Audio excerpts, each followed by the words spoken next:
Okay, welcome everyone. Thanks for joining us. I'm going to get this webinar started. My name is Anita Nickerson. I'm the Executive Director of FairVote Canada. If you don't know FairVote, we are a nonprofit, nonpartisan organization for proportional representation. We've been around for about 25 years campaigning for proportional representation. Before I go any further, I'd like to acknowledge that we are on the traditional territories of many Indigenous nations, and these lands have been inhabited by Indigenous people since time immemorial. I live in Kitchener, Ontario, so that's the traditional territory of the neutral Anishinaabe and Haudenosaunee people. So the format of this webinar, I'm going to give each of the speakers, Andrew Coyne and Dennis Pilon, about 20 minutes to talk. That'll bring us to about 2:45 Eastern, and then we'll have about 30 minutes of Q&A. So again, for those of you who are just joining us, the chat is where you can put your chat. You can talk with each other people who are watching this webinar, and the question and answer is where you can put your questions for the panelists. And I will throw some of your questions to them after the formal presentations.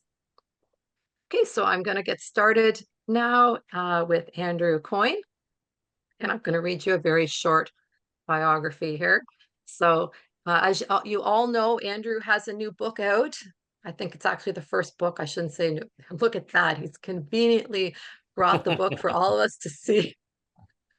It's now a great book. Paperback. Oh, wow. I should have waited for that, Andrew. So for those of you that are interested, you can look on his X account. He has a long list of where you can buy the book. It's a great book. It brings lots of different aspects of our failing democracy together. So Andrew Coyne is a columnist for the Globe and Mail. Raised in Winnipeg, he holds degrees from the University of Toronto and the London School of Economics. He has written previously for the National Post and Maclean's. He has contributed to a wide range of other publications in Canada and abroad, including the New York Times, the Wall Street Journal, the National Review, and the Walrus. And of course, he's a weekly panelist on CBC's The National, where many of us no doubt watch him.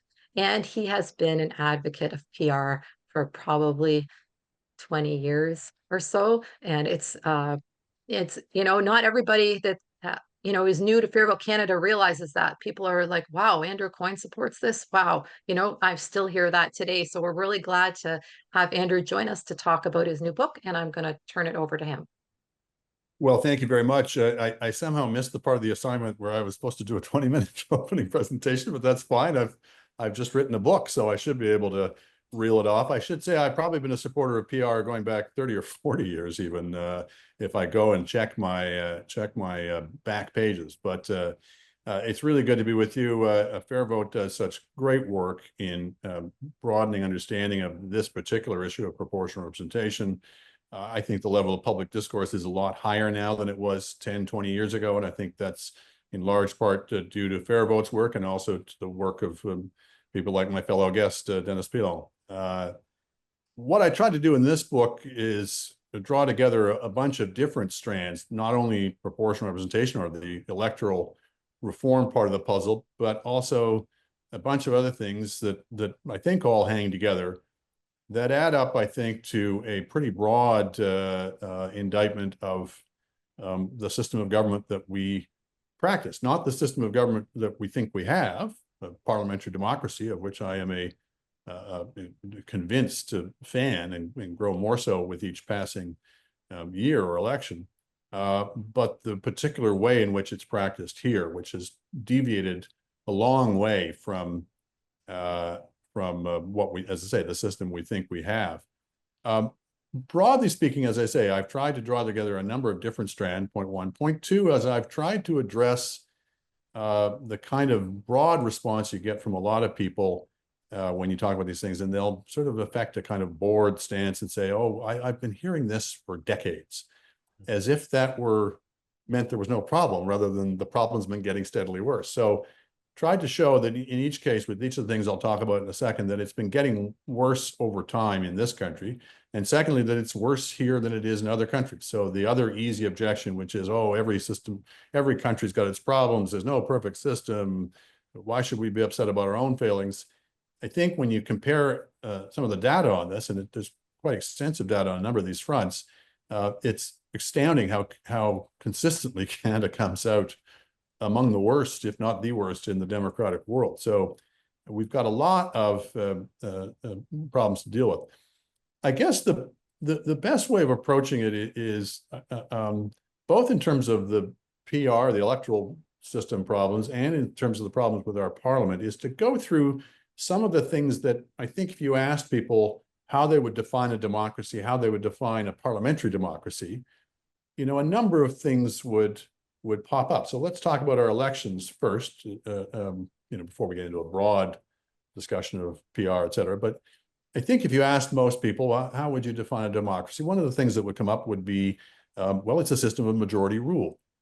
Well, as everybody on this call will know, we don't have a system of majority rule. We have a system of institutionalized minority rule, where governments are elected with, less than 40% of the vote, and get majorities in the legislatures and the parliament. Sometimes with 40 to 50% of the vote, they get nearly all the seats in the legislature. So no, it's not a system of majority rule. Well, people will say, well, but it's a system where everybody gets to vote and every vote counts equally. That's a pretty bedrock definition of, modern democracies, is one person, one vote. Well, we have the form of that. Everybody indeed gets one ballot. But, as we know, when you look at the results, when you look at how many fewer votes it takes to elect an MP for some parties rather than other parties, depending on how well they bunch their vote, et cetera, then the effective of that saying that votes are not equal in terms of their effective value, their effective ability to elect a member of parliament. So we don't actually live up to the standard of one person, one vote. Well, people will say, well, one measure of democracy is you get to vote for the party of your choice. That you don't have to vote for somebody that somebody tells you you're free to vote for the party of your choice. And yet election after election after election, people are told with some vehemence, you can't vote for that party that you'd like to vote for because you'll split the vote. And you'll let in some other party that you don't want. So you have to vote strategically because we tell you to. You have to vote for this party that you dislike in order to prevent this party you detest from getting in. So, on all those measures and more, but let's stick with those, of just basic bedrock definitions of democracy, our electoral system is not living up to that. Okay, well, then we elect members of parliament one way or another, and we send them off to Ottawa to represent us, or we send them to our provincial legislatures. And what do we think? What do we assume? What's the bedrock definition of a parliamentary democracy? Well, we elect their MPs to go to Ottawa and to propose legislation. Well, no, most of them don't do that. The number of private members' bills that actually pass into law in any given year is maybe 2 or 3 on average. Most MPs will go their entire political career without ever having it come to a vote, a private member's bill of theirs. So that's not really a function of our members of parliament, hasn't been for many decades. Well, that's fine, but they debate on legislation. Yeah, okay, well, there are debates. Nobody pays any attention to them. They don't change anybody's mind. The speeches are wrote. As often as not, the speeches are written for the MPs by party command. And if ever a debate actually threatens to become significant and have some impact on legislation, the government of the day can simply invoke time allocation, especially if they are in possession of a majority. And while that used to be exceedingly rare, or even non-existent, before time allocation, there was closure, which is a slightly more nasty form of, cuts off debate a bit quicker. The pipeline debate of 1956, one of the most famous debates in Canadian history, went on for weeks at a time. People almost came to blows. Why? Because the government invoked closure. It had the temerity to invoke closure in peacetime. And this was the first time it had happened in 32 years, and people were properly outraged. Now, time allocation, as I say, a slightly nicer cousin of closure. The statistics show under the last 2 majority governments, more than 70% of the bills that passed into law were passed with the help of time allocation. So it's become more or less routine under majority governments. So, okay, debate is really not a significant part of what MPs actually do. Well, we want them to scrutinize legislation in committee and in Parliament and make amendments, et cetera. Well, okay, when you have bills being passed, like budget omnibus bills, there's been some limits placed on omnibus bills generally, but budget omnibus bills that now run to hundreds of pages with sometimes dozens of different pieces of legislation with wildly different purposes. They're just yoked together because it's convenient to do so. And MPs are basically demanded to vote up or down on the whole lot. And it makes it, first of all, impossible for people to actually know what Parliament intended. Maybe MPs liked Bill A, but didn't like Bill B or C, but they didn't get a choice to vote for them selectively. And B, secondly, it makes it virtually impossible for any committee to really do its job of scrutinizing this. We have committees because they're supposed to be specialized, and if you're having to look at this schmozzle, it just makes it impossible. So scrutiny of legislation is becoming increasingly difficult, especially when it's yoked to time allocations. So giant omnibus bills will be pushed through in a matter of days. So it's ridiculous. So debating legislation. Well, finally, of course, that they vote on legislation, don't they? And that's where they can really represent us in our ridings and our disparate points of view and interests and values across the country. Except that, as everybody knows, bills are commonly whipped within an inch of their life. And even if they're not whipped, there's so many incentives for MPs to toe the party line. Samara Center did research in I think it was the 2019 Parliament, maybe it was 2015, I forget now, 2019, I think it was. 99.6% of the time, MPs voted with their parties, orders of magnitude more than in Britain, certainly than in the United States. United States, I think it's now up to 95%, and everyone's just, caving their ears in at how terrible the party discipline has become in the United States. Well, that is, there's vastly more deviation from the party line in the American system than in Canada's, and even in Britain's. I think it's 3 or 4 times more likely, at least, for an MP to break with the party line in Britain. I think that the Samara Center research showed there was only one MP in Canada who voted against, broke with his party more than 2% of the time. Whereas in Britain, 1 in 5 MPs breaks with their party 2% or more of the time, and some of them significantly more. So all these measures by which we think MPs are sent to Parliament to do, they're not actually doing that. And so one of the contentions of the book is, as I alluded to earlier, we have the form of a democracy, but do we really have the substance? We can certainly take a measure of pride that our elections are free and fair, that nobody's bribed or threatened that we know about in any significant numbers to vote. There's no interference, nobody's standing over you as you're casting your ballot, et cetera. So all those things are true, but it's a pretty low bar, frankly. And while we may have free and fair elections, the results of those elections, A, look nothing like what we voted for. That's the electoral reform distortion part. And B, don't result in a representative parliament. A parliament actually represents who we are in the ridings and what we think about and what we want to see. That's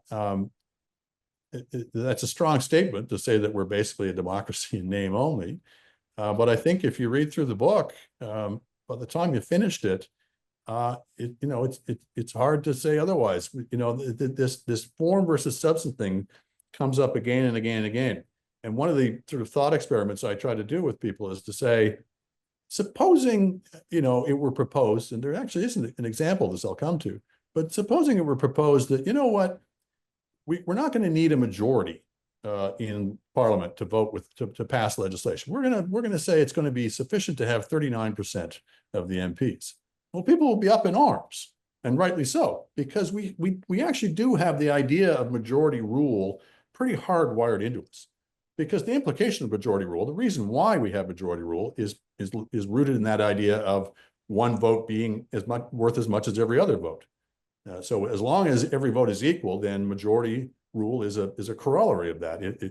Or to flip it another way, if minority rules, that really means some votes are worth more than others. So we get it that majority rule is pretty basic to our system of democracy. But we kind of hoodwink ourselves because we look at that parliament and we say, majority, the government has a majority and the majority voted for this piece of legislation. Well, the majority that counts isn't the majority of the people who happen to be standing around in some ornate chamber. The only reason it has any significance is that at the back of our mind, we think that that majority actually represents the majority of the public. And we have to be kind of reminded and almost have our be shaken by our lapels to shake ourselves out of that idea.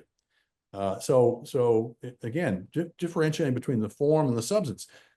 Another one I do with people is I say, look, supposing it were proposed that instead of everybody getting one ballot, some people should be given 20 books of 20, and some people should be given books of 12, and some people should be given 4, and some people shouldn't be given any at all. Again, I think you'd have riots in the streets at that kind of proposal.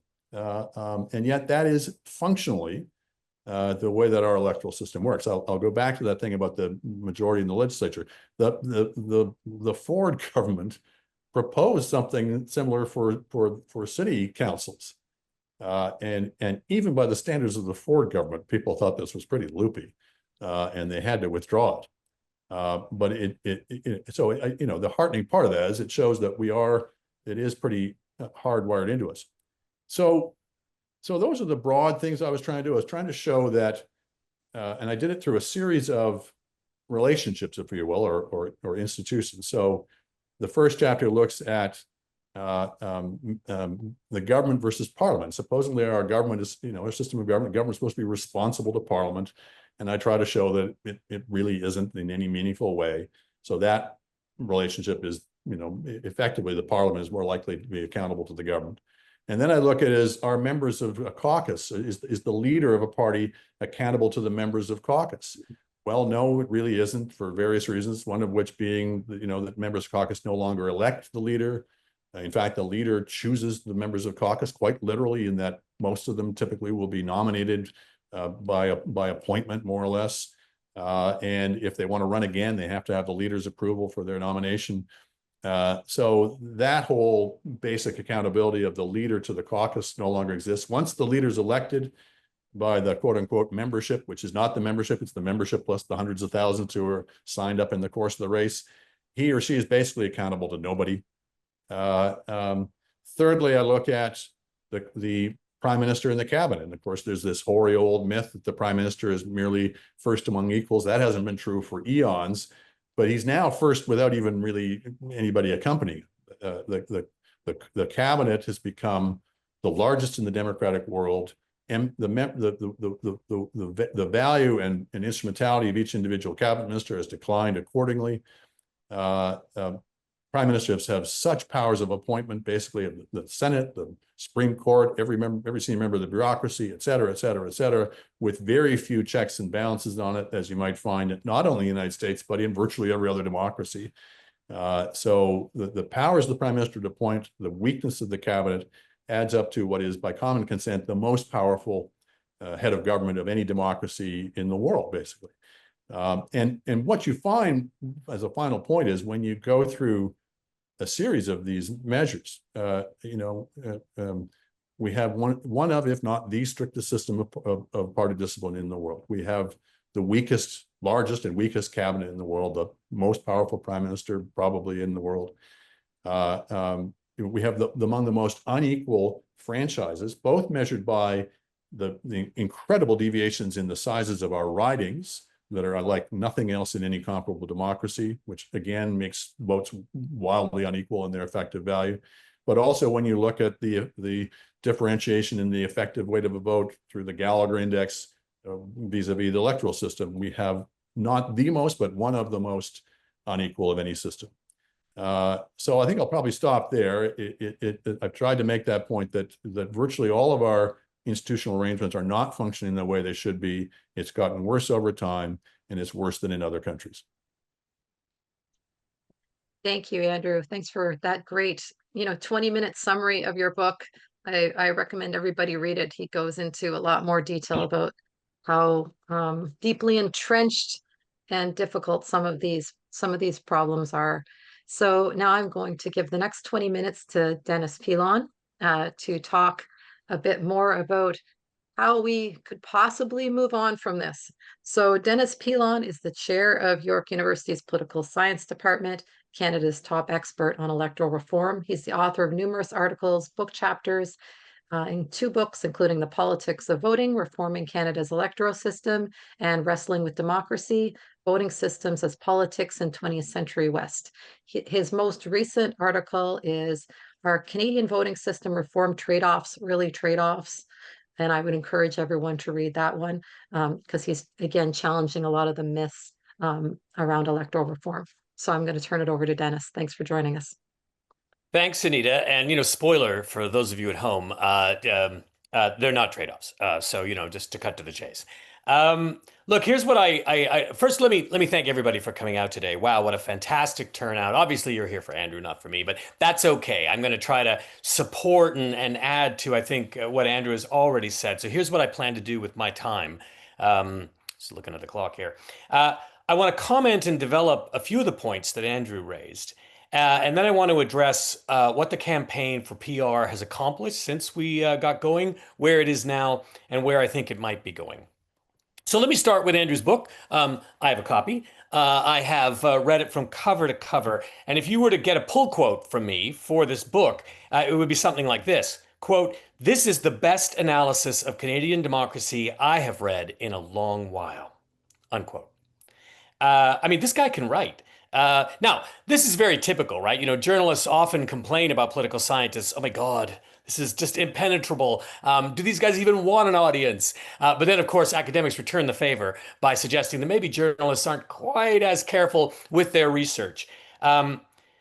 Well, as someone familiar with the political science research that is relevant to Andrew's book, I can say he's done a very impressive job of pulling his facts together. In fact, I think he's done an even better job than many of the political scientists, because the problem in Canada, particularly amongst experts on our institutions, is that they put forward completely unrealistic assessments of how they work in practice. And this is the real strength of Andrew's book, is that he has a much more realistic sense of how our institutions actually work and what makes them work the way they do, which is why his analysis is so penetrating and his recommendations are quite compelling. Now, as you've heard, the book isn't just about the voting system. The scope of what is covered here is really impressive, and I found myself agreeing with a lot of it. However, what stood out for me was how so many of the reforms that Andrew calls for would actually require a PR voting system, not only to get introduced, but to keep them in place.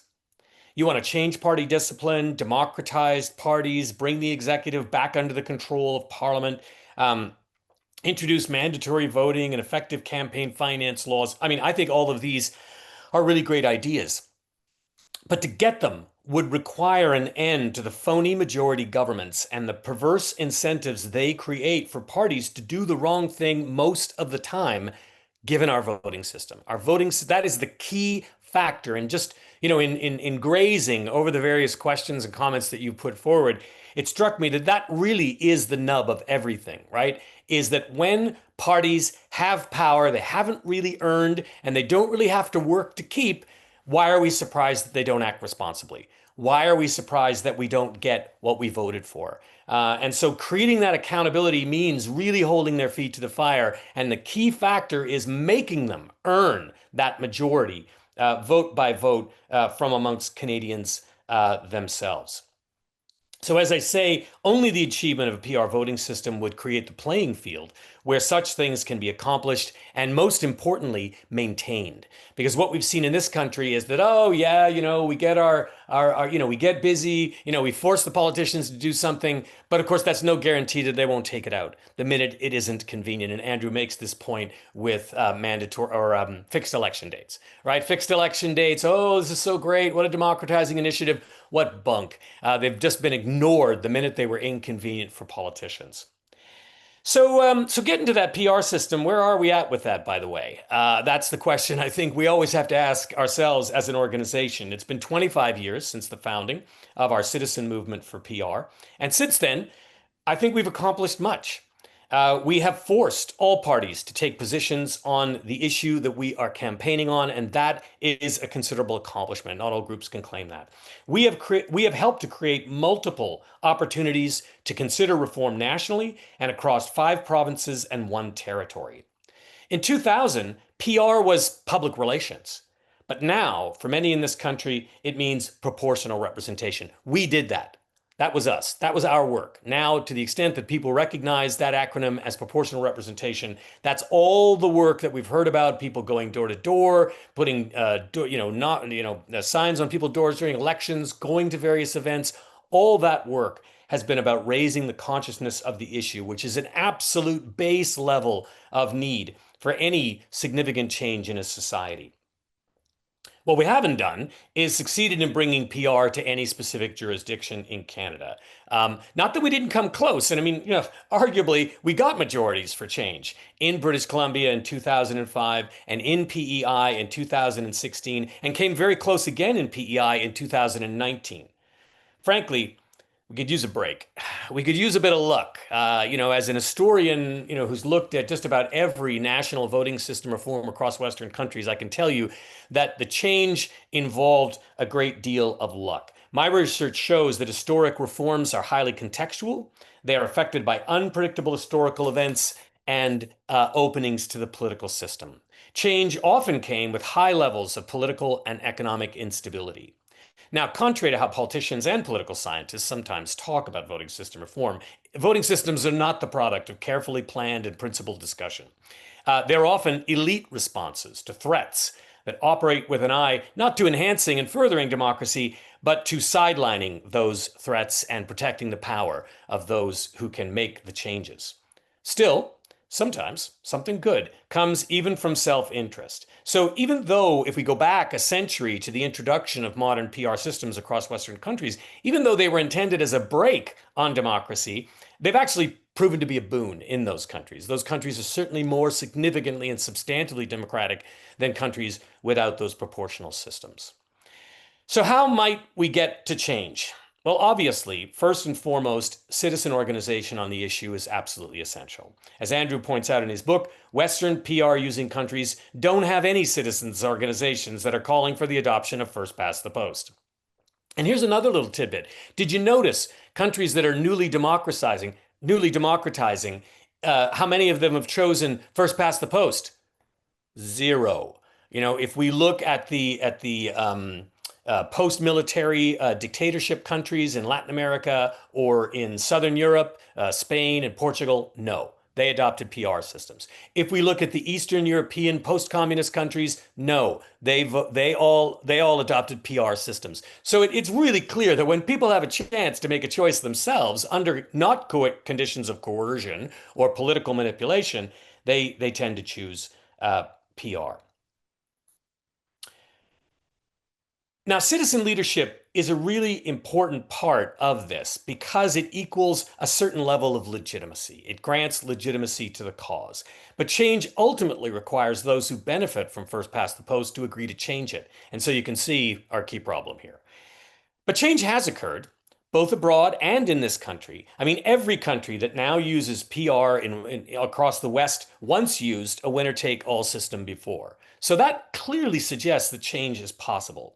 So there's a couple of trends. When we look at the research on voting system reform, there's a couple of trends that are associated with change. One is an increase in the size of the party system. And that is certainly a factor nationally in Canada, but also in the provinces that have considered reform. Changes in their party systems have been a key reason that voting system reform has come to the fore. Party elite self-interest. Elites have got to believe not just that they're going to lose the next election, but maybe they're going to lose forever. That's usually when they start to think that PR isn't such a bad idea. Maybe half a loaf is better than none. And I think that's why we're starting to see some increased interest on the political right, who have historically been completely uninterested, if not outright hostile, to voting system reform. We're now starting to see some increased interest there.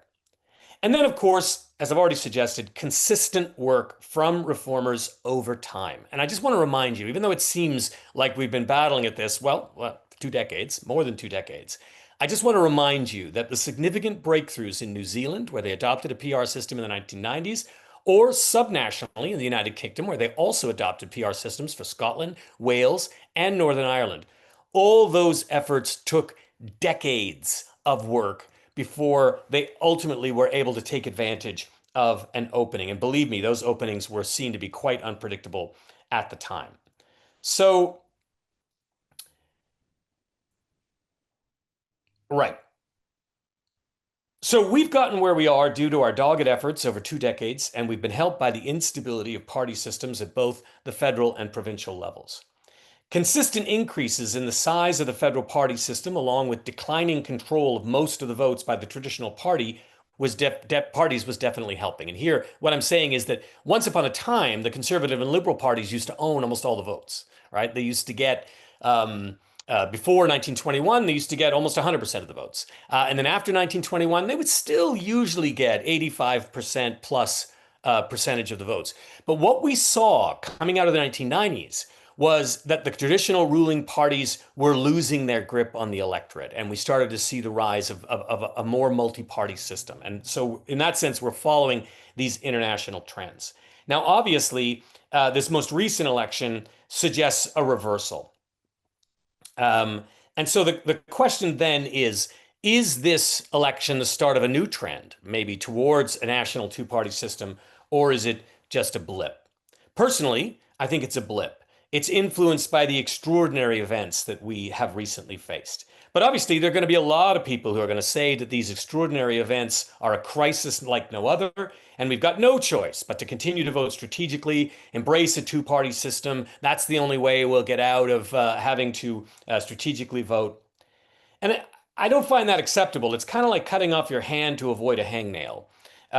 Crisis isn't new to Canada, and avoiding it won't get us any closer to any significant solutions. In fact, I'd argue that the 2025 election is a lot like the 1993 election, or the 1963 election, or the 1935 election. There's a pattern here in terms of the dynamic by which voters try to reach out for new options and the voting system fails them. In each of those elections I just mentioned, there was a threat of something terrible, and that was used by various, usually the dominant political forces, to try to get people to choose not what they wanted, but the lesser of two evils.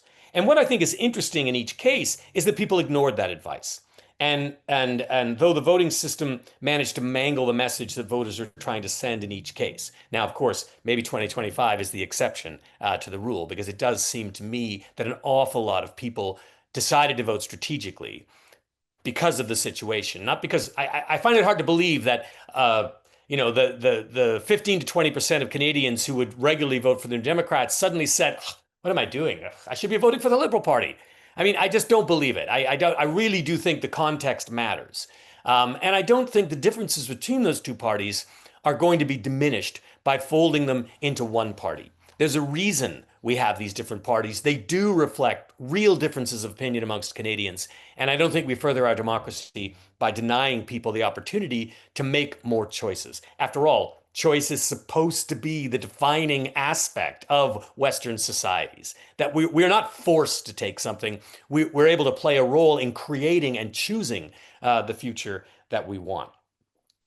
And so, as I say, I think in each of these elections that I just mentioned, 1993, the results of the elections suggested that the West was uniformly against Quebec, while Quebec was uniformly for separation, even though majorities of voters in each region actually voted otherwise. A majority of voters in the West had actually voted for parties with a different view of Quebec than, say, the Reform Party did.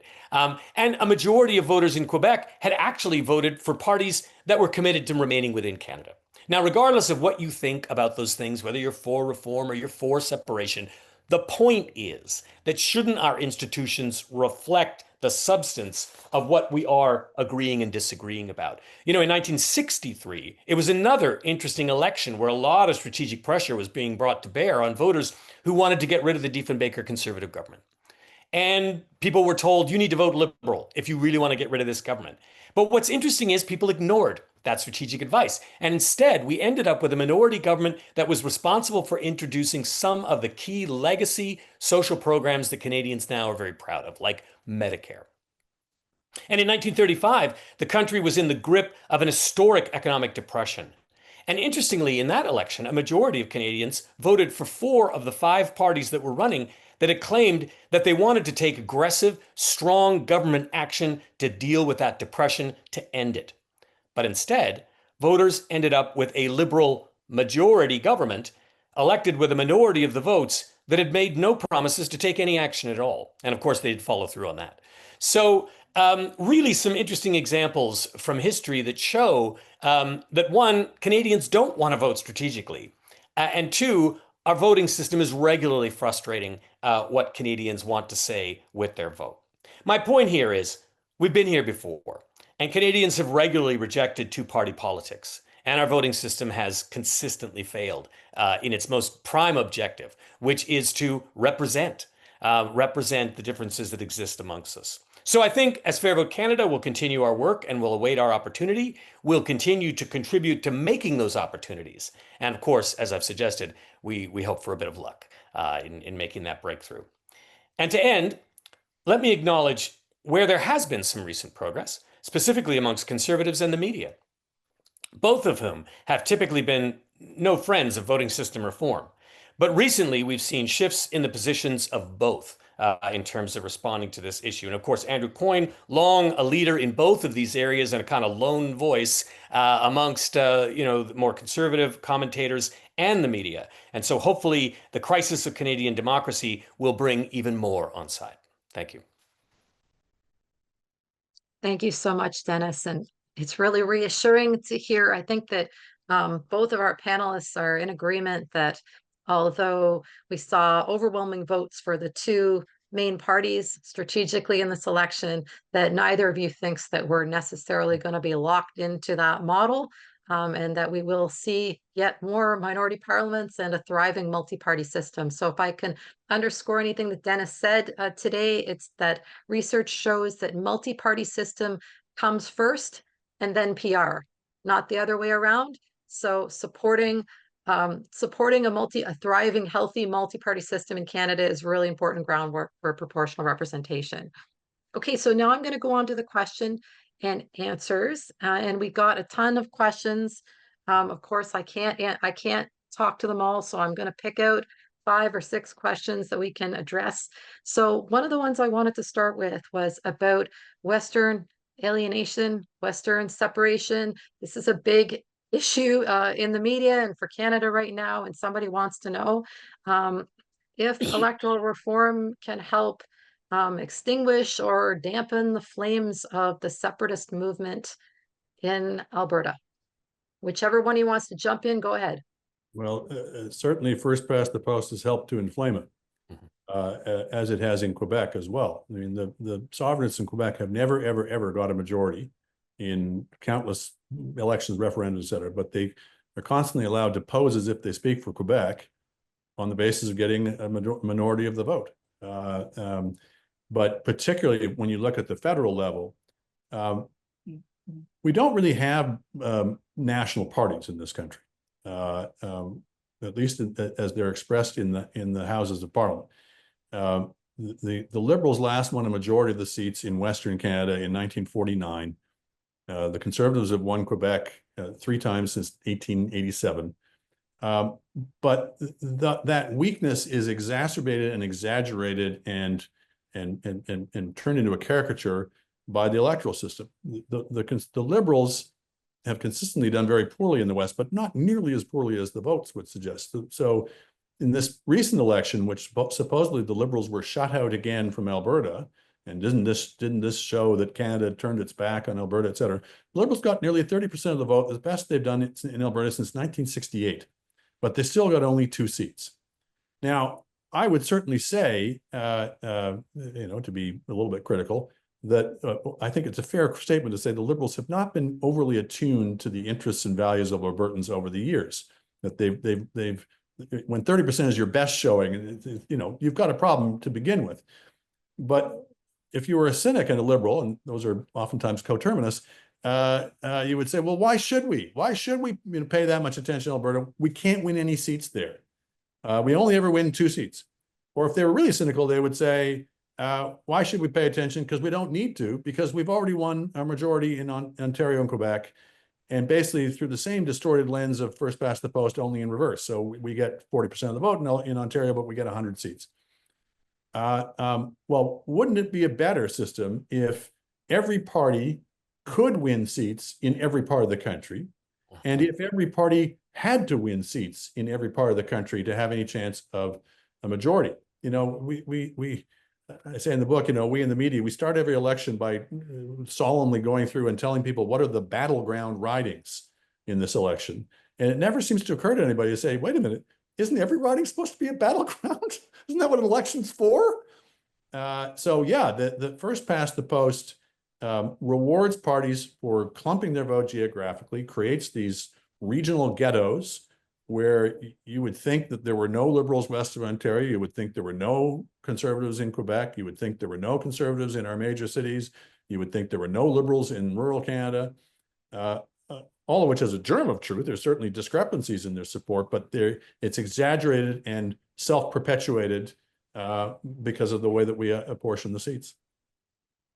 Yeah, I'll just jump in and say, you know, we never get away from the sins of the past. And so, you know, separatism arose in the 1970s in Quebec, in part because of all the crap that had happened in the previous 100 years to French people across our country. And that is right laid on the footstep of first past the post, where governments that got a majority used that majority to then expunge the rights of minorities in their different areas. And here we're talking about Ontario with Regulation 17, or we're talking about Manitoba with the Manitoba schools question. I mean, you look across the country, you will find French names littered across the prairies. Right? I mean, towns like Mortlac, Dead Lake. I mean, there used to be quite a vibrant French culture across the country. And of course, this all or nothing, winner take all kind of politics expunged that. And it created the basis for the separatist movement in Quebec. Now, as Andrew says, the separatists haven't been able to convince a majority of Quebecers to go along with them, but they have raised the issue of where our two cultures, our two language cultures sit in this country. And they probably led, not probably, they have led to a better situation in terms of our understanding of the two solitudes that we historically talked about in Canadian history. This is why a proportional voting system does a better job. I looked at the election results from this last election, and what's so telling is that the coalitions of the parties are not reflecting the diversity that they really are. You know, it looks like all of Alberta is conservative, which is really not fair to Alberta, because there's a lot more going on in Alberta. Albertans are a lot more than just, I mean, they're conservatives, I'm not denying that, but they're a lot more than that, and they deserve to be seen as being more than that. And, you know, Toronto's not just a bunch of latte quaffing, you know, NDPers and liberals. Nothing against that.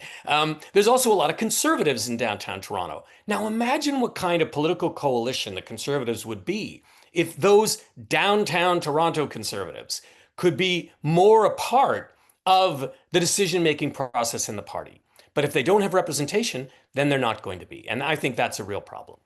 Can I just jump in one point there that I think a little noticed failing of first past the post, and one of the things it's contributed to is what Richard Gwynne called 1.5 party rule. The dominance of the Liberal Party, and I say this in a completely nonpartisan way, but because it's created besetting sins in both parties. The fact that the Liberals win 2 elections out of every 3.5 for 120 years, it's a big part of the famous liberal arrogance, but it's also a big part of the equally, or should be equally famous, conservative sort of chip on their shoulder mentality. Well, why has first past the post contributed to that? Well, because that distortion that Dennis and I have both been talking about of you know, rewarding parties that can clump their vote geographically, it just so happens that the Liberals clump their vote in the area that has the most people, or historically has had the most people. And the Conservatives have clumped their vote in Western Canada, which historically has had fewer people than in Central Canada. So to come back to a point that was made earlier, it's very odd that the Conservatives have been such fervent opponents of electoral reform, because it's not like first past the post has really worked for them. They've lost 2 elections in 3. And as Dennis mentioned, you're starting to see a few voices here and there. Now, you'd hope that people would be advocating for electoral reform, not based purely on what their own party's electoral interests are, but let's live in the real world. At least you're seeing a certain amount of people starting to question the dogma and saying, look, the winner take all thing, I know it appeals to the gambler mentality that maybe it'll work for us someday, but it hasn't, and it's not likely to. The great fear they have, I wonder if Dennis will agree with me on this. The great fear conservatives have is Well, the only way we can win is if the Liberals and the NDP split the vote, and we can kind of get in, fluke in with a majority on first past the post. If we had proportional, then A, we would always get outvoted by the Liberals and the NDP, and B, we might have more than one Conservative party, and that would be even worse, and it would divide the Conservative vote. And what I do is say to them is, look, yeah, the Liberals and the NDP have split the vote. It doesn't seem to have prevented Liberals from getting into power.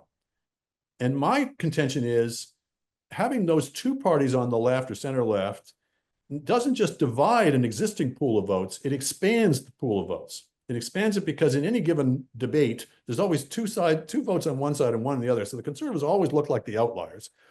But secondly, there's some people who will only vote for the Liberals or only vote for the NDP. The number who will vote for one or the other is only a fraction of that. So as Dennis mentioned, if you ever did mush them together, you wouldn't get the same number of votes as you have now. So by having these two separate parties, they've actually expanded the total number of votes that's available in the non-conservative pool, if you will.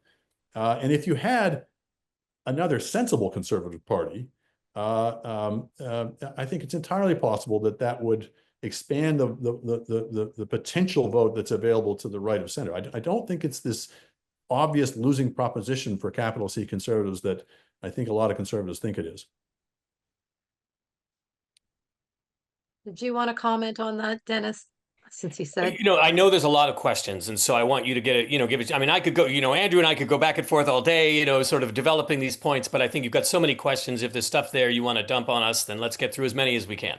That's right. yeah, I gotcha. I just wanted to comment on what Andrew said as well, because I was listening to David Froome on the Hub making exactly this point about a week ago about how nice it would be if the big tent parties were instead several parties, so that sensible parties in general could work together and have more options about who to work with than the kind of situation they're forced into right now.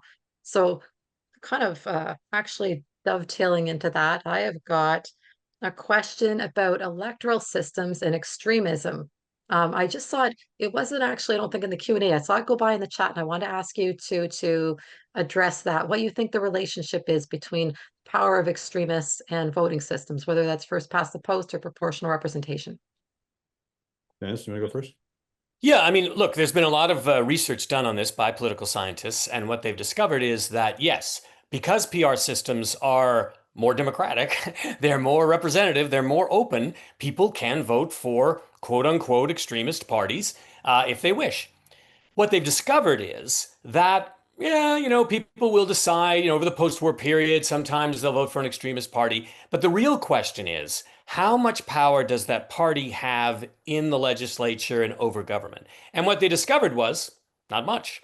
And so what would happen is people would vote for that party, and then if they weren't really getting anywhere, then they would stop voting for that party and they'd vote for other parties. The danger in first past the post is that once extreme ideas get to a certain point, they can now threaten to win all the power with much less than 50%, or sometimes even much less than 40%. I mean, we saw I'm not saying the UK Liberal Party is an extreme party, but they just won an election with 34% of the popular vote, a majority of the seats. I mean, I find that alarming. Even though I'm no secret, I'm a man of the left, but I find that alarming because I don't think that a party that wins a majority of seats with 34% of the votes is going to be able to actually introduce its policies with any kind of confidence. So yeah, I mean, the facts are a PR system is going to be more open, but I think it's much more threatening to allow those who haven't earned a majority to wield that power. Yeah, just to reinforce a couple of those points, the most serious right-wing extremism situation right now is in the United States of America, which has a first past the post system, and they got in because of first past the post. In his first campaign for the Republican nomination, Trump never got a majority. He won a bunch of winner-take-all states, and therefore got the usual distorted result. And the same thing happened, even worse, at the general election level because of the electoral college's winner-take-all. So if in a European system, the Republicans would be one of 9 parties, and they would have to persuade the other parties to let them into their coalition. And typically, parties don't generally want to be associated with these kind of extremist parties. They create cordon sanitaires, et cetera. So that's the first point. Second point is you look at the vote in Canada, the total vote of all the extreme parties combined is less than 1% of the vote. Now, maybe if people knew that their vote wasn't entirely wasted and maybe they had a better shot of electing people, maybe that vote would increase in a proportional representation. But let's say it tripled, you're up to 3%. And even in any given riding, they typically don't add up to more than 1, 2, 3% of the vote. If you look at any sensible PR system, the one I favor, I don't know if Dennis does or not, but the one I favor is STV. If you have 5-member ridings, you got to get 16% of the vote to get elected in one of those ridings, in one riding. So the notion that so the reason people don't vote for these extreme parties isn't because first past the post is saving us from it. It's because people mostly aren't extreme. They don't like those.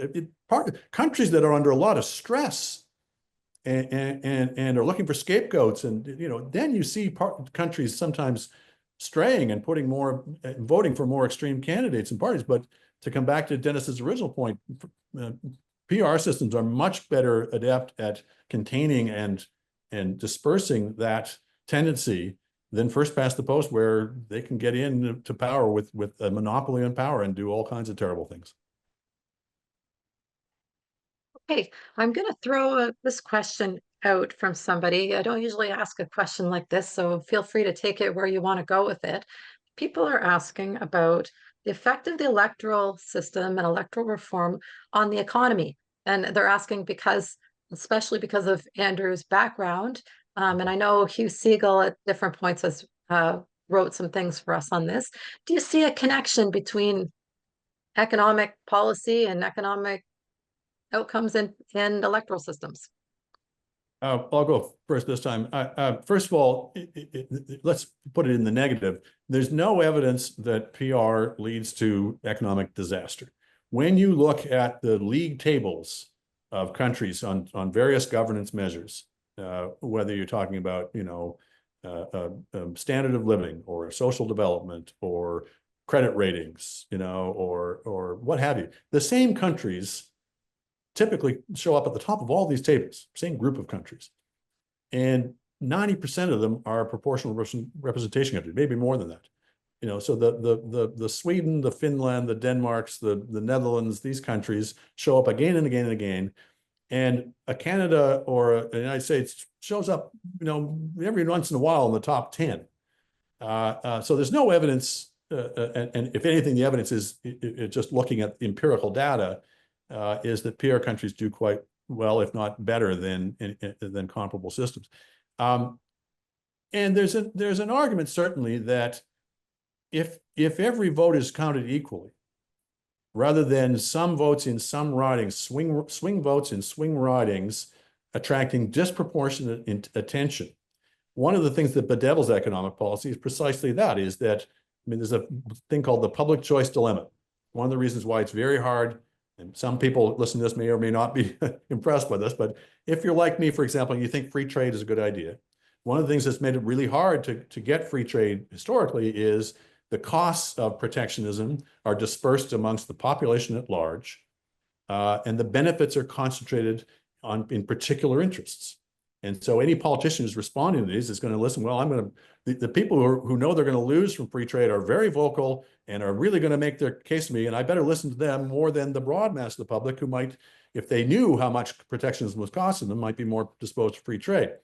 So generally speaking, it's pretty intuitively sounded from a governance standpoint, and let alone economic standpoint, that a system in which every vote counts equally, and therefore you have to do the greatest good for the greatest number, is going to lead to better policymaking than a system that's highly leveraged towards particular interests, particular ridings, particular areas, in which you're not necessarily going to be weighing all the interests of all the people in a proper and balanced way.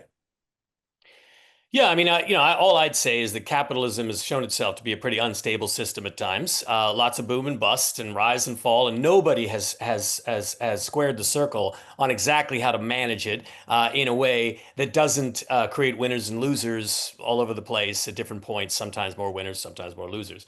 But what I can say is that the way that PR relates to governance, I think it leads to more stability. It leads to a situation where policy is the product of collaboration and the development of the ideas. And by the time the policy is passed, it has fairly strong roots in civil society. And that it's got legs, it's going to, whereas, policy introduced by a party with 34% of the popular vote, I'm sorry, that's not going to have the same strength in civil society, which is what allows a policy to work. So too, in first past the post, why is it that we often find out about all the terrible things the government did only when they're tossed out of power? It's because then we can see the books. And suddenly we can find out, oh, they gave that contract to their friend, and oh, they did this, but they kept it from us because they could, because they had a majority government, a legislative majority government. But in PR systems, precisely because there's more cooks involved, now it's harder to keep those details secret. It's harder to get them to go along with the funny business because they're afraid that it might get out. And so again, I think that's, we're not going to legislate good behavior, but we could legislate a little more transparency. And that's what I think PR would add to our economic management in terms of what governments do. Yeah, that's a great point. I mean, from both of you. And I just, in reading Andrew's book, one of the biggest chapters, I think, is about the power of the Prime Minister's office. And it really leads me to see how all these issues are connected, exactly what Dennis has said. If any of you have been following the politics in Ireland, where the last 4 years before this previous election, the leaders of the two main parties shared the office of the prime minister. They took turns being prime minister for 2.5 years each. So it's harder for one person and their little circle of friends to control everything, and everybody else doesn't find out about it. When you have multiple parties governing together, there's just more eyes on everything. And I think that can only be good for voters compared to this one man, one party rule. Yeah. So now I'm going to move to what everybody wants to know, which is, of course, the $1,000,000 question that none of us actually have the answer to. So I'll start off with what's the main barrier to getting rid of first past the post?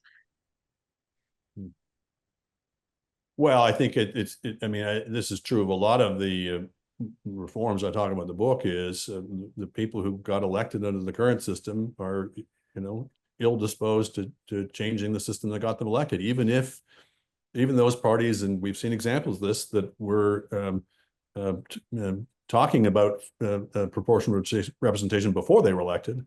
Once they get elected, suddenly find reasons why they need to go slow and let's study this again. And oh, by the way, we've forgotten this because we've moved on to other priorities. So I think I don't think it's a lot more complicated than that.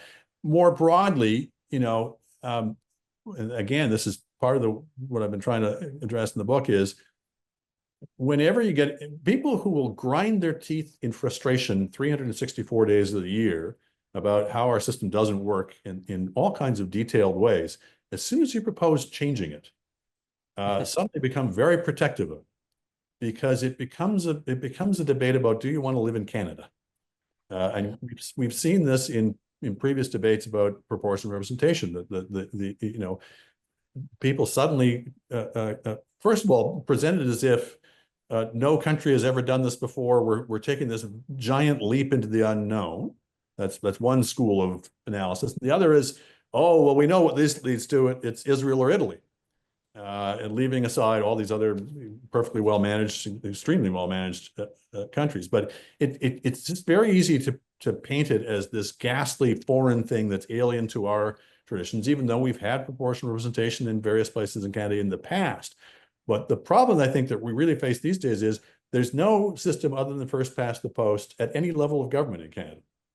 There may be very rare exceptions, but pretty much the case. So it's the only system anybody's in this country has ever known. Most of them, unless they've arrived recently from another country, but anybody who grew up here. And so, as I say, it becomes people sort of freeze and become very conservative, small c. That we're going to lose somehow. We're going to lose all the things that are good about Canada.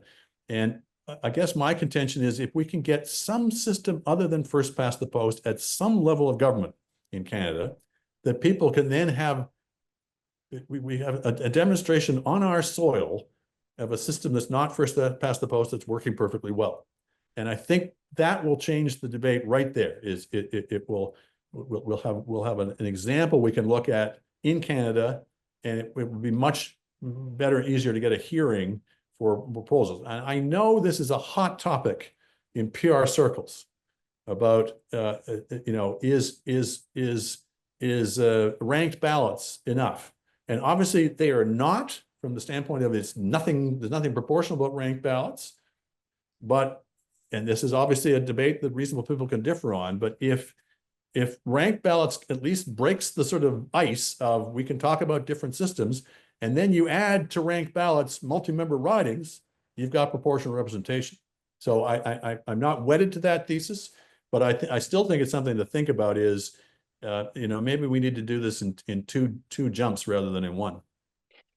Yeah, I just want to jump in there. I mean, it sounds so plausible and logical. And it's exactly the argument that American and Canadian reformers made in the early 20th century, except that nowhere did it work. Nowhere did anywhere that adopted, say, the ranked ballot, that's what you got. You didn't get Right. anything else. It didn't advance to anything else. And right now in Canada, we do actually use a couple of different variations of voting systems. Vancouver City Council uses at-large voting, which is a form of plurality voting in a multi-member riding. It's a terrible system. It's not, it doesn't, it's hard to argue there's anything democratic about it.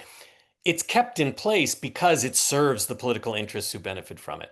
And Yeah. that's really the secret in the sauce here, right? Is that the public are far away and always have been far away from these decisions. I mean, where did first past the post come from? It comes from a pre-democratic era. And what happens in Canada is that Canada is not founded as a democracy. Everybody doesn't get together and say, "Hey, let's do this democracy thing." No, we grafted onto a colonial system, a system in 1867 that was profoundly unequal. Most people couldn't vote. Most men couldn't vote, let alone women. So it's not until 1900 that even most white working men can vote in Canada. Now, what's interesting is that as we do open the political system to more people in Canada, and in that sense, we do appear to become more democratic, at no point do the powers that be say, "Oh, hey, you know what? There's some new people here. Let's look at the rules. Are they fair?" The example I used in the BC referendum in 2018 was I said, imagine you're going to your neighbor's house to play a game of cards. And when you get there, they say, "Well, look, we had a vote before you came, and we decided that for you to win the game, you'll have to get twice as many points as the rest of us." I mean, in a sense, that's what we've done with our institutions. Even as our institutions have opened up to more people, the people who had power said, "Well, we're going to keep these rules the way they are because they benefit us and they'll help us maintain control." So the $64 million question is, how do we get from here to there? Again, if you were to bore yourself and wade through my book, you'd get 18 examples over 150 years of chaos and revolution and, party system instability. At no point do our powers that be sit down with us and say, "Let's design a new system," which sort of is kind of the implication of political scientists when they say, "Well, I don't know, changing a system, it's a big deal." Well, it's been done very, very quickly when it's been in the interests of the powerful. British Columbia introduced a new voting system in 1952 overnight, right? Overnight, a coalition of liberals and conservatives who didn't want the CCF to win the next provincial election brought in a whole new voting. Didn't ask anybody. Didn't have any referendum. Didn't hold any sessions with the public. Just made the change. In fact, we've had 10 voting system reforms at the provincial level in this country, all introduced by their legislatures through a simple majority vote with no consultation to the public. So not only can we do it, we have done it, but the conditions under which it has happened has always been about political self-interest. And so that's where I think, of course, we need to get as many people up to speed as we can. The extent to which we have a public that can name the problem, that's excellent. Of course, that's going to be a benefit. But let's not kid ourselves. Most institutional change is an elite affair. And so we're going to be operating on the margins, looking for a way in. And let's face it, we almost got there, but for 2% more in British Columbia would probably be using SDV today. And that would be a remarkable example like Andrew has suggested. So that's, that's the challenge, right? We're up against some pretty powerful forces that have very strong supporters in civil society that expect to get things from government, and they don't want a system that is going to get in the way of that. I just want to clarify for anybody who's new here and is hearing acronyms thrown around, because that's something we always get. Why are you throwing around these acronyms? Nobody knows what you're talking about. So both of the panelists here have referred to STV, that stands for single transferable vote. That is a proportional ranked choice voting system, not the same as the former prime minister was pushing. It is a Yes. proportional system. So these questions are along the same lines. So somebody's asking, basically, does the Liberal Party have the most to lose with proportional representation? And if that's the case, how do we lobby conservatives? It's so hard to say, because if you change the electoral system, everything changes. Yeah. So people tend to, they map existing voting patterns onto PR, and they say this will be the result. Well, the whole point is that people respond to the incentives and the calculus that each electoral system presents them. The parties do, and so do the voters. So it's hard really to predict exactly who would do better. All I can say, as I said earlier, is it's not like the conservatives are winning a lot of elections under the current system, so they don't have a lot to lose.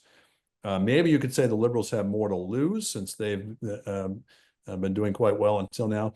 But the Liberal vote, it depends what sort of time frame you're looking at.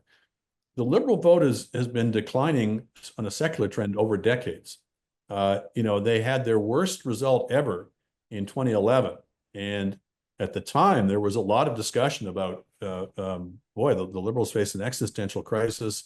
They need to really have a hard think about what does it mean to be a centrist party in today's politics. Is there place for that, or are they always going to get squeezed between? And rather than having that big rethink, they just pulled a Trudeau off the shelf and put him in place, and that proved to be enough to keep them going. But I think there are long-term secular trends that are not in the party's favor. That if they're serious about thinking about their future, would suggest that they can't just take it for granted that we leave the electoral system in place and everything will be fine. That they also have faced their challenges. Yeah, I'd agree with Andrew that the trends are not looking good, for either party, actually. The reunion of the two conservative parties into a conservative party in 2004, until this election, never was able to match the support of the previous single conservative party. And so that Or of the two parties when they were separate, if you added them. Exactly. So that is a real serious, that suggests that Canadians are interested in more options. Those were the trends. And again, I think this most recent election is an outlier. I think we need to think about the parties as coalitions. All parties are coalitions, and they are the kind of coalition is informed by the strategic pressures they face with the institutions they interact with. So first past the post helps to give those coalitions the shape they do. And that's part of the reason Canadians are frustrated with them, because certain aspects of those coalitions get left out and others get elevated or exaggerated. Let's look at the Liberal Party. I read a lot of people talk about the Liberal Party as the left-wing party, which I find really weird because when you look at, for instance, Paul Martin's activity in the 1990s, he went much further to the right than the previous conservative finance minister did in terms of attacking the deficit. So let's just say that the Liberal Party is a party that can swing left and right. They are a coalition of fiscal liberals and social liberals. And depending on the way the wind is blowing, if the NDP is weak, the party tends to move to the right. If the Conservatives are weak, they tend to move to the left. But in terms of policies, when the party has had a majority, they are firmly a center-right party. And we can do that. We know that by comparing the policy mix across the 20th century, right? If you compare the Liberals' policy outputs from the 30s, 40s, 50s, and 60s, they don't compare with social democratic parties in Sweden or Germany, who went much further in, offering an enhanced welfare state, as just an example. So the Liberal Party is an interesting organization. And therein lies opportunity. Therein lies opportunity to have influence. Because as I say, and as Andrew has said, Today's Liberal Party doesn't have quite the dominance it once did, despite this most recent election outcome. And I think that if Liberals were thinking ahead, they would be saying, how do we cement our place in, Canadian politics? Maybe a PR system would offer a different kind of dynamic. And so that would be maybe the in. But again, I think we shouldn't underestimate the lure of all the power. It's the ring, my precious. All leaders. When the minute you start to talk about this, if it looks like there's a possibility of a majority government, it's just so captivating and alluring. So that's, I think, one of our really big challenges. Yeah, I mean, just to add on to what Dennis said, in proportional systems, centrist parties often play a key role because they're centrist parties. So there's definitely, something in it for the Liberal Party, but more importantly, there's something in it for voters, which, as Fair Vote Canada, we spend a lot of time talking about what's in it for voters. So I have time for, I think, one more quick question. And I got a whole bunch of questions on what's your favorite system, which is, of course, the question we really don't want to spend 2 hours on. So I'm going to take the second most popular question, which is related to that, which is how do we deal with creating a proportional system with our geographic realities? The fact that we have these large, rural, sparsely populated ridings. This is something that comes up a lot, and it'll give you folks a chance to talk about proportional systems. Yeah, I don't claim to have analyzed all of the different systems that are out there, but I generally lean towards the single transferable vote for a couple of reasons. One is I just think it's the simplest to explain, and particularly in a critical point, which is I think for a lot of the uninitiated, when you talk about proportional representation, they think it involves some kind of jiggery pokery in the back rooms where they take the votes and they reallocate them in some way. You get this response of, well, why do I care what the proportionality is overall? It's a system of 343 separate elections. So I think it's really important to stress that the disproportion in the whole is the sum of the disproportion in the parts. The disproportionality starts at the riding level. So you can talk about those 343 separate elections. Each of them is wildly disproportionate because it's winner take all. Somebody with 30% of the vote gets all the representation. The other 70% might as well not have voted. If you can get people on that wavelength and say, look, it was not decreed by God that there should only be one member per riding. I know that's what we're used to, but do a little thought experiment. Maybe we could have 3 or 5 or 7 members per riding. And if you did that, then you don't just have to represent the people who voted for the biggest party, you can represent other people as well. And if the point of a parliament is to represent the people, why would you not do that? If there were such a decree from God that we can only have one member per riding, then absolutely all the complaints of proportional representation fall to the ground. It's just a system for sore losers, et cetera. All those things are true. But once you get over that one member per riding hump and say, no, we can actually have more members per riding, then I think you get a chance of persuading the unpersuaded that this makes sense. So that's why I like STV is it's the closest to, it's not one member per riding, but it's a small number per riding. So to me, it's the easiest thing to graft onto our system, much more so, in my opinion, than the mixed member thing, which I think people don't like lists and all that kind of thing. Now, to come back to your question, in a country like Canada with ridings the size of France, et cetera, in the north and in particular examples, maybe you still want to have a few single member ridings that could have some proportionality built to them, and then Dennis would know the ins and outs of the details of that. I don't think we have to be purists, in other words.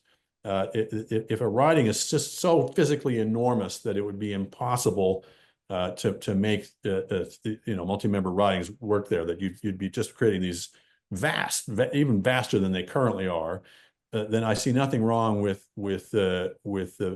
making some concessions to that reality. And I think you people at Fair Vote call it there's a name for that mix of multi-member plus single member ridings. And to me, that seems like the most pragmatic way of addressing that. But maybe Dennis will have a better suggestion. You know what countries look like our provinces? Scandinavia, right? Sweden, Finland, Norway, don't they kind of look like our provinces? and they have the same issues we do. They have very populated areas at the bottom of the country, and they have vast tracts of land with not many people. And yet they use a party list approach with multi-member ridings, and people don't seem to care. And, in this country, we hear a lot about, oh, people don't like lists. Most people don't know anything about voting systems, which means that they don't actually have any preferences at all. What we do know is that when politicians start to rag on different systems, then the people who support those politicians start to repeat what the politicians say. So really, it's a question of getting past the opposition, and the opposition to the parties is, of course, opposition to the whole idea altogether, right? They're going to throw any dirt they can at any of the models you put forward. If you say, we need to have, we can't have a mixed member approach, or we can't have SDV, the ridings will be too big. You say, okay, well, let's have this. No, you can't have mixed member. Like, there's no way to satisfy them. The most important thing is that the system is roughly proportional, because that's what breaks the back of phony majority governments. And that is at the root of all of these issues. So to the extent that whatever choice we make will be functionally proportional, we will advance everything else that we want to accomplish. And frankly, I started off in the British tradition, so I was an SDV advocate, SDV over everything. But in my time of looking at this topic over 35 years, I've come to view any of the proportional systems will do the job. They will do the job that people need. People need representation. They need to be represented by something they actually support, something that will speak to their needs and their desires and their views on the issues. They don't need to win every vote, but they need to be heard. They need to be seen. And that's what any PR system will do. I know we're running out of time, and I know there's a lot more questions that people didn't get answers to. And I invite you, as I'm sure maybe Andrew will as well, if you want to contact me with a follow-up on any of these issues, you're certainly welcome to do so. Just Google Dennis Pilon, you'll find my institutional address. But you'll also find my Academia EDU page, where you'll find all of my research. In fact, there's an entirely free copy of my book, The Politics of Voting, on that site. Which for you newbies, if you're joining us, goes into all of the basic ideas around PR. I mean, Andrew's book is great. I definitely recommend his book. But if you want to dig deeper into the PR side of the question, I can give you some support there. It's so exciting to see so many of you come here today to spend time with us, and I don't want to lose you. So definitely, look me up if you've got more questions that I can answer. All right, I wanted to thank Andrew and Dennis for taking their time to be with us today, to have such a great discussion. And I'm sure we all could have talked for another 2 hours just on any one of these really interesting aspects of democracy and electoral reform. Thank you to the amazing number of people who joined us today. This video, this will be recorded. I will send out the video. And I would just encourage everybody, if you want to get more involved with Fair Vote Canada, as Dennis said, political citizens organizations can make a difference. When our window opens, we want to be as strong as we can, and that's where we need you. So thank you for tuning in. Thank you for supporting Fair Vote Canada, and thanks to our panelists, and have a great rest of your afternoon. Very good. Thanks. Nice to be with you. Nice to be with you too.